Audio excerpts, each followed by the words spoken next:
Euro কাপের একদম business এন্ডে এসে গেছি আমরা, এখন সেমিফাইনাল। পর্তুগাল, জার্মানি এলিমিনেটেড, দুটো বড় দল এলিমিনেট হয়ে গেছিল। তো স্পেন, ফ্রান্স একদিকে খেলবে, ইংল্যান্ড এগেনস্ট সুইজারল্যান্ড, যেখানে প্রায় 70 মিনিটে গোল কনসিড করে যাওয়ার পর যেভাবে কামব্যাক করেছে গোটা টুর্নামেন্টে, সাউথগেট এই একটা টাইম তার ট্যাকটিক্স সাবস্টিটিউশন প্রপারলি ইউজ করলো। আর নেদারল্যান্ডস তো one of the best performance দিল এবারে কোয়ার্টার ফাইনাল ম্যাচে। তো Spain versus France, England versus Netherlands, তো টিপিক্যাল বড় টিম যাদের বলা হয় তাদের মধ্যেই চারটে টিম এবারে কোয়ালিফাই করেছে। এবার ফাইনালে কারা যাবে দেখুন, এখন প্রেডিকশন করাটা খুব ডিফিকাল্ট, খুবই ডিফিকাল্ট, কারণ এই ধরনের ম্যাচেতে যেটা ফার্স্ট অ্যাপ্রোচ হয় সেফটি ফার্স্ট, তাই না? যে আমি একদম পুরো সেই নিজের ডিফেন্সকে ওপেন করে অ্যাটাকে যাব, এই ট্যাকটিক্স এখন আর নেই। তো যদি স্পেন ভার্সেস ফ্রান্স ম্যাচটার এখন আমাদের কথা ভাবতে হয় যে কি হতে পারে, ট্যাকটিক্স এটাই হবে, ফ্রান্স কখনোই স্পেনকে ইজি অপশনস দেবে না, ইজি স্পেস দেবে না, ঠিক আছে? কারণ স্পেন যদি স্পেস পেতে থাকে, তাদের সেই কোয়ালিটি আছে, তারা কিন্তু ফ্রান্সকে একদম তছনছ করে দিতে পারে। বাট আমার যেটা মনে হয় ফ্রান্স চেষ্টা করবে খেলাটাকে লম্বা টেনে নিয়ে যাওয়ার, আমার যেটা মনে হচ্ছে। কারণ দেখুন, ডিফেন্সিভ লাইন আপ যদি দেখা হয় আর পর্তুগালের সাথে ম্যাচটা যদি দেখা হয়, ফ্রান্স অবভিয়াসলি খারাপ খেলেছিল ওদিন, খুব ভালো খেলেনি। ডেমবেলে নামার পর খেলাটা আলাদা রকমের একটা জায়গা তৈরি হয় ফ্রান্সের জন্য, কিন্তু তার আগে অবধি ফ্রান্সকে দেখে কিন্তু একদমই ভালো লাগেনি, বরঞ্চ পর্তুগাল ডমিনেট করছিল। এমনি ফ্রান্স ওই বল পজিশন রেখে ফুটবল, ফ্রান্সের খেলাটা আপনি পুরোটা বলবো না, কিছুটা কাইন্ড অফ বলতে পারেন ওই রিয়াল মাদ্রিদের সঙ্গে তুলনা করা যেতে পারে কিছুটা, মানে মোমেন্টসে খেলা, কিছুটা মোমেন্টস। হয়তো পুরো ম্যাচের মধ্যে যদি ওয়ার্ল্ড কাপ ফাইনালের কথা মনে করেন, 70 মিনিট অব্দি আর্জেন্টিনা ধ্বংস করে দিয়েছিল, বাট 71, 72 দুটো মিনিটে এমনভাবে ফ্রান্স খেলায় ফিরলো, দেন তারপর আবার খুব বেটার ছিল। তো ফ্রান্স এই রকম ধরনেরই টিম যারা মোমেন্টসে বেটার খেলবে, 15 মিনিটের একটা ফেজ, 10 মিনিটের একটা ফেজ, এই ফেজে তারা ফুটবলটা বেটার খেলবে। সেমিফাইনালও তাই হবে আমার যেটা মনে হয়, কারণ এক্সপেক্টই করছি না আমি যে ফ্রান্স ডমিনেট করবে স্পেনকে। Spain with their ball possession, their progressive passing football, attractive football, সবাই এটা বলছে। আমারও কোথাও না কোথাও মনে হয় স্পেন সত্যি ডিজার্ভ করে এবার ইউরো কাপ, কিন্তু ডিজার্ভ করে বললে তো ট্রফি যেতে যাবে না। সেমিফাইনাল, ফাইনাল, এই দুটো ম্যাচ কেমন খেলছে তার উপর অনেক কিছু ডিপেন্ড করে। সো কালকে স্পেনের ইয়াং গানস, যেটা যেমন লামিনে জামাল, ওদিকে নিকো উইলিয়ামস, ফ্যাবিয়ান রুইজ, এরা কাল কতটা নিজেদের নার্ভ ধরে রাখতে পারে, কারণ এখন যে জায়গায় চলে গেছে খেলাটা কিন্তু নার্ভের ওপর হবে।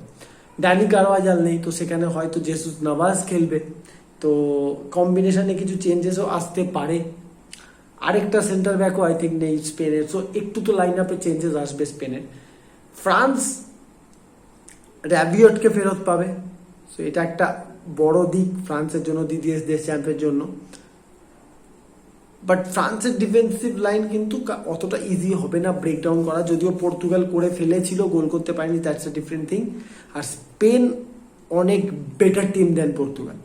সো এখন যদি প্রেডিকশন করতে হয়, আমার প্রেডিকশন খেলা 120 মিনিট অবধি 1-1 গোলে ড্র থাকবে। এরপর টাইব্রেকারে কি হবে আই ডোন্ট নো।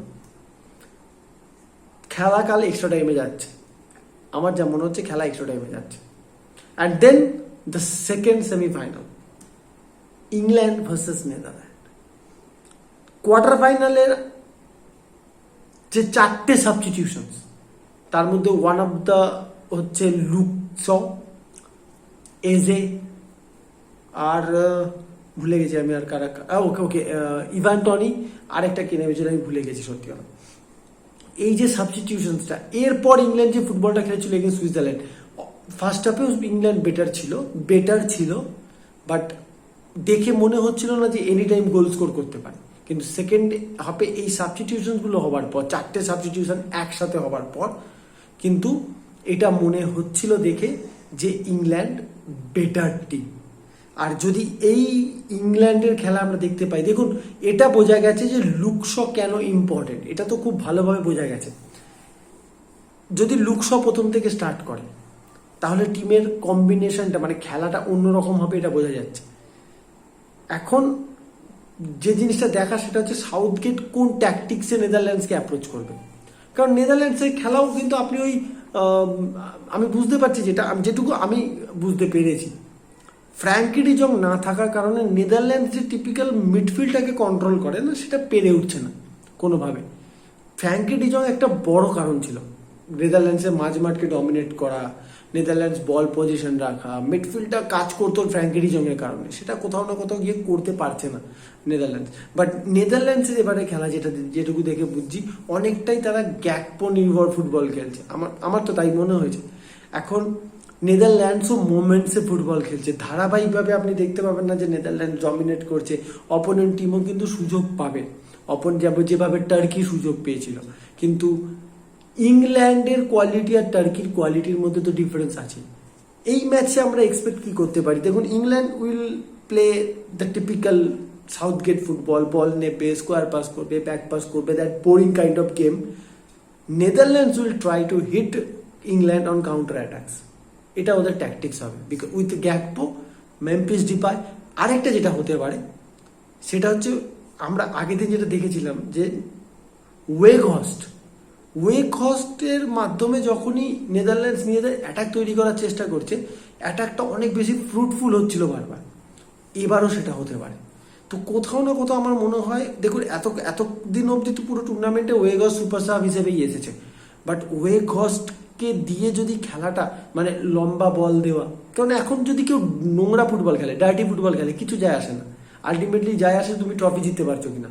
তো এখানে যদি নেদারল্যান্ডস ওয়েঘস্টকে প্রথম থেকে নামায় আর লম্বা বল বাড়ানোর চেষ্টা করে, বক্সের ভেতর ওয়েঘস্টকে টার্গেট করে বল আর সেকেন্ড বলগুলো কালেক্ট করার জন্য পেছনে ডিপাই আর কুকোরিকে এক পদ্ধতি থাকে, খুব খারাপ ট্যাকটিক্স হবে না। এটা হতে পারে একটা অ্যাপ্রোচ, আমি জানি না কোমান এটা করবে কিনা, বাট এটা একটা অ্যাপ্রোচ হতে পারে, যেটা আমরা টার্কির সাথে দেখেছিলাম সেকেন্ড হাফে এই অ্যাপ্রোচটা চলে এসেছিল এবং সেটা ইউজফুল হয়েছিল।